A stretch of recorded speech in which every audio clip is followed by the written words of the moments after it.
এই দোয়াটা শিখে নেন, ইনশাআল্লাহ আপনার জীবনের সমস্ত সংকট কেটে যাবে ইনশাআল্লাহ। আমি নিজেও এই দোয়াটা বেশি বেশি করার চেষ্টা করি।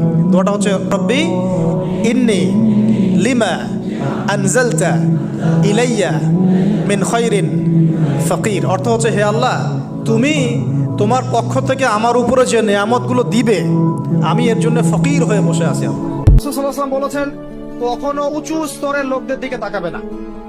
যার উঁচু বাড়ি আছে, তোমার চেয়ে উঁচু বাড়ি আছে, তোমার চেয়ে বড় গাড়ি আছে, তোমার চেয়ে বেশি টাকা আর্ন করে, ওদের দিকে দেখবে না, ওদের দিকে চোখ দিও না। বরং তোমার চেয়ে নিচে যারা আছে, দরিদ্র যারা, তোমার চেয়ে যারা দরিদ্র, ওদের দিকে তাকাও। তাহলে তুমি আল্লাহর নিয়ামতের শুকরিয়া আদায় করতে পারবে ইনশাআল্লাহ। একমাত্র আল্লাহই আপনাকে সত্যিকার অর্থে ভালোবাসে। বৈধ কি আর অবৈধ কি, কেউই আপনাকে আল্লাহর মতো করে ভালোবাসবে না। এই আল্লাহ থেকে আপনি এসেছেন, সেখানেই ফিরে যাবেন। মাঝখানের কিছু প্রয়োজন, কিছু সাময়িক সময়, এখানে কিছু বৈধ ভালোবাসা আছে আর